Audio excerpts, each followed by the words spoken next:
Hola mis queridos estudiantes del cuarto año básico, el día de hoy les habla la profesora Montserrat Moraga y los voy a estar acompañando en este video para ver la unidad número 1 de lenguaje y comunicación.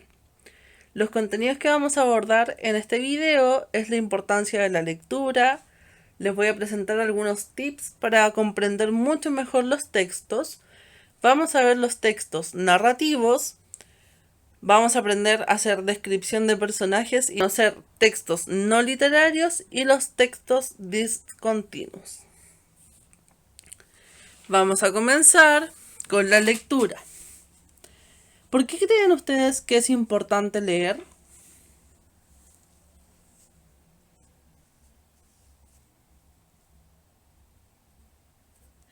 La lectura tiene una serie de beneficios, como por ejemplo que mejora la concentración, es de gran entretenimiento, nos ayuda a nuestra memoria, es una forma de ejercitar nuestro cerebro, podemos ir mejorando nuestra ortografía y nuestra redacción, reduce el estrés y además mejora nuestro ánimo, especialmente en estos tiempos de cuarentena. Quizá es una buena estrategia para pasar el tiempo, leer un buen libro, para ir mejorando nuestro ánimo. Además, te introducen al mundo de la fantasía, porque los libros te permiten ir imaginando lo que van contando las historias. Son ventanas al mundo, porque además de los libros van transmitiendo culturas de otros lugares. Y va enriqueciendo nuestro lenguaje, porque vamos adquiriendo nuevas palabras y vamos comprendiendo qué significan cada una de ellas. Pero además de beneficios, tenemos que conocer algunos tips para tener una muy buena lectura, como lo son el activar conocimientos previos. ¿Cómo se hace esto, amigos? Leemos primero el título y nos preguntamos, ¿de qué va a tratar este cuento o de qué va a tratar este libro? Tratar de tener algunas ideas de lo que puede ocurrir. Tenemos que también hacer una lectura exploratoria, es decir, ser investigadores de lo que vamos leyendo. Si nos presenta alguna duda, ir aclarando los conceptos de palabras que no conocemos, para que así vayamos comprendiendo en todo momento lo que quiere transmitir el libro que vamos a leer. Verbaliza. ¿Qué quiere decir esto? Quizás le puedes comentar a tu mamá, a tu hermano, a algún amigo o compañero de qué trata lo que estás leyendo. Es una muy buena forma para ver si vamos comprendiendo o no lo que estamos leyendo. Relee. ¿Qué quiere decir esto? Una vez terminado el libro, podemos volver a leerlo una vez más. Nunca está de más. Siempre hay detalles que se nos pueden pasar en alto al momento de leer. Y quizás son detalles que son muy importantes para comprender en totalidad el libro. Infiere. Sabemos que los libros nos presentan información explícita que sale en el libro, pero también tenemos información que es implícita, que no está directamente escrito y que nosotros podemos ir imaginando o suponiendo que puede ocurrir. Y esta estrategia que les voy a comentar ahora es muy importante y nos puede servir tanto para la lectura como para nuestros estudios, que es sintetizar, hacer resúmenes, escribir lo que vamos aprendiendo o vamos descubriendo a medida que vamos leyendo. Buscar o inferir el significado de las palabras. Si hay alguna palabra que no conocemos, es muy importante aclararla, porque si nos quedamos con esa duda, quizás no vamos a entender lo que sigue en el libro. Visualiza. ¿Qué quiere decir esto? Imagina lo que vas leyendo. Imagina los personajes, imagina el entorno. Hay libros que son muy explícitos al momento de describir a los personajes y el paisaje. Y eso nos sirve mucho para imaginar lo que vamos leyendo. Hay que identificar también palabras claves. Quizás nos habla de algún tema en específico y hay que reconocer algunas palabras que nos pueden ayudar para después ir haciendo resúmenes. Otra forma de trabajar lo que es la lectura es por medio del uso de organizadores. ¿Qué quiere decir esto? Que podemos poner en el centro el título del libro y comenzar a hacer breves acotaciones importantes alrededor que nos pueden generar una visión más amplia de lo que estamos leyendo. También es importante evaluar lo que vamos aprendiendo y lo que vamos leyendo. Por eso siempre que terminamos de leer algo, tenemos que preguntarnos, ¿qué aprendí? ¿Qué me quiere transmitir este libro? Son preguntas claves que nos pueden ayudar a tener una mejor comprensión lectora. La lectura tiene 3 momentos: antes de la lectura, durante la lectura y después de la lectura. Antes de la lectura, tenemos que dar a conocer lo que nosotros creemos que puede tratar el libro o el tema que vamos a leer. Tratar de generar una activación de nuestros conocimientos previos. Quizás si nos habla de el sistema respiratorio, saber a qué se refiere el libro que vamos a leer o el informe que estamos leyendo.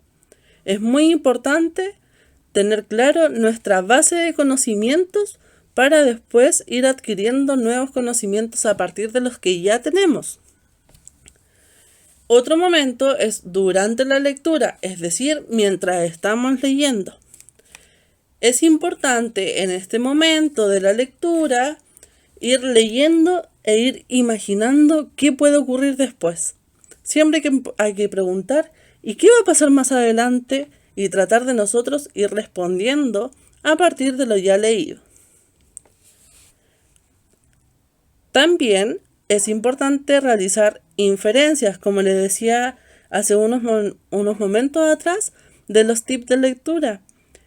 En este momento es todo lo que vamos adquiriendo a medida que vamos leyendo con lo que ya sabemos.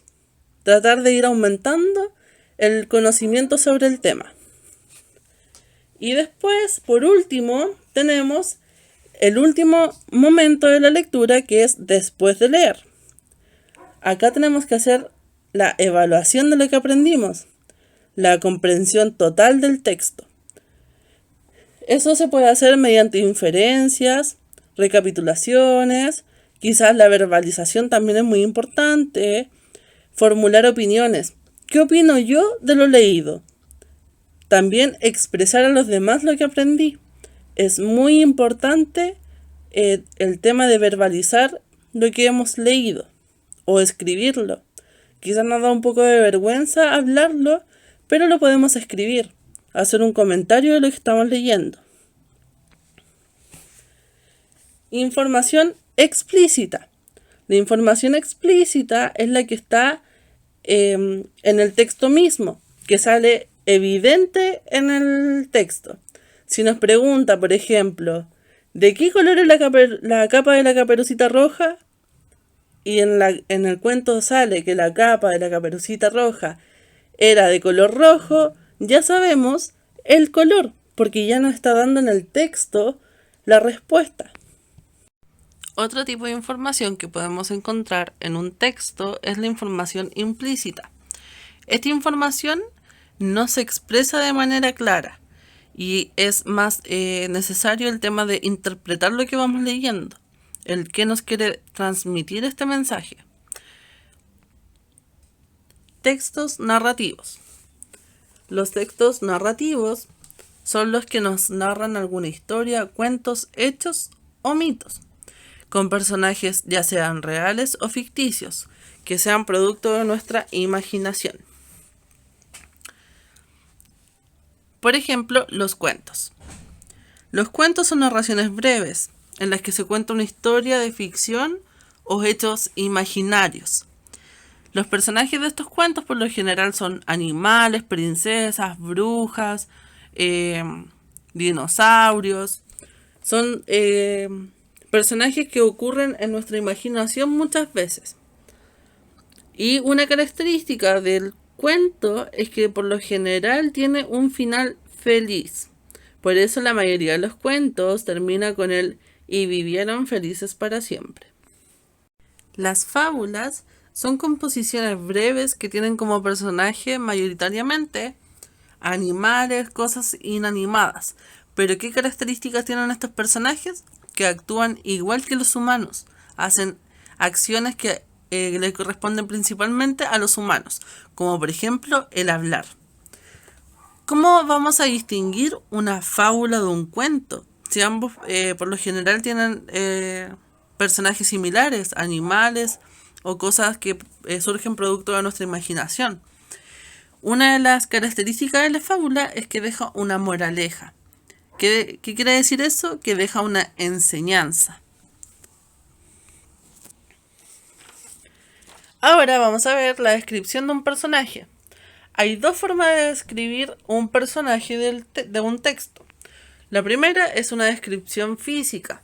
Eso quiere decir el cómo vemos a ese personaje o cómo nos cuentan qué es ese personaje en cuanto a su físico, su color de pelo, su color de ojos, quizá el color de su piel o cómo se viste frecuentemente. Todo eso es una descripción física. Y tenemos la descripción psicológica, que tiene más relación a la personalidad, cómo él es como persona, cómo es moralmente, cómo actúa esa persona frente a los demás, cómo se comporta. Es muy importante que tengan claro la diferencia entre una descripción física y una descripción psicológica. Ahora vamos a ver los textos no literarios. Un texto no literario es aquellos que nos hablan de la realidad, ya nos ocupa la imaginación. Un ejemplo de un texto no literario son las noticias, porque nos cuentan la realidad que ocurre en nuestro país o en el mundo día a día. También tenemos las cartas, ya sea carta formal o las cartas que le podemos escribir a nuestra mamá, algún amigo, alguna amiga. Esas cartas también son no literarios porque son parte de la realidad. También dentro de los textos no literarios son las recetas, esas preparaciones que podemos ir realizando siguiendo los pasos a pasos que nos cuentan las recetas. Se puede hacer realidad y son con elementos mayoritariamente que tenemos en nuestras casas. Textos discontinuos. Son textos organizados de una manera distinta a la que ya conocemos como los que les mencioné hace un momento, en donde nos cuentan una historia de forma continua. Estos textos, su uso principal es como para apoyar los textos que se están presentando. Estos por lo general son gráficos o cuadros comparativos en donde se nos presenta información para apoyar lo ya escrito. Como por ejemplo, estas tablas que les muestro a continuación, en donde uno es una muestra de la totalidad de agua que caía en nuestro país. Y la otra, el gráfico que aparece en la parte inferior derecha, es un climograma, en donde se puede ir viendo la variación del clima. Ahora, amigos, los quiero invitar a que pongamos manos a la obra y comencemos a realizar la guía que se les envió con anterioridad. Muchas gracias por su atención y cualquier duda se pueden comunicar con su profesora jefe. ¡Nos vemos!